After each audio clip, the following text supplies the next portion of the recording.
नमस्कार साथियों, आपने देखा होगा कि हाल में नीट परीक्षा हुई थी और आज उस परीक्षा को निरस्त कर दिया गया है। यह कितना दुर्भाग्यपूर्ण है।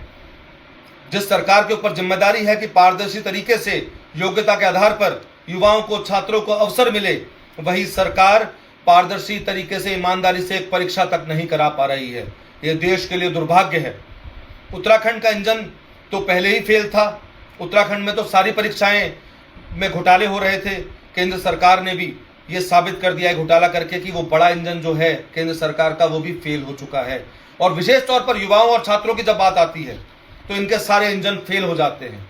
योग्यता के आधार पर अवसर ना मिलकर ये अपने चहेतों को अवसर दिलाने का प्रयास करते हैं और खुद मैं आरोप लगाऊंगा कि खुद सरकारों की मिलीभगत से ये परीक्षा पत्र जो होते हैं वो लीक होते हैं। इसीलिए बार बार और हर समय ऐसा हो रहा है।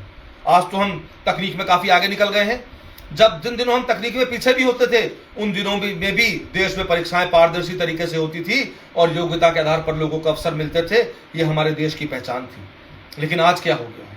बड़े दुख की बात है। दुख के साथ साथ बड़े शर्म की बात है।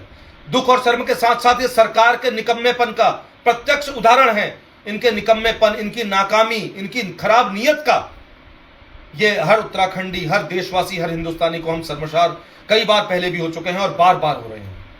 मैं चाहता हूं कि हमारे देश प्रदेश की सरकारें गंभीर हों और छात्र जो देश का भविष्य है, ये जो आज का छात्र है वो कल को देश का नीति निर्धारक होगा। कल को देश की प्रगति को पथ पर चलाना उसकी जिम्मेदारी है।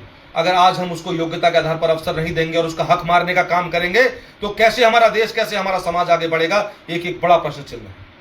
ये समझने की जरूरत है, इस पर बात करने की जरूरत है और हम सब लोगों को गंभीरता से लेते हुए सरकारों को आंखें दिखाने की जरूरत है कि जो भी सरकारें हमारे छात्रों को, हमारे आने वाली पीढ़ी के भविष्य की चिंता नहीं करेंगी और उनको योग्यता के आधार पर अवसर दिलाने का काम नहीं करेंगी, उन सरकारों को देश का युवा, देश के नागरिक, प्रदेश के नागरिक उखाड़ फेंकने का काम करेंगे।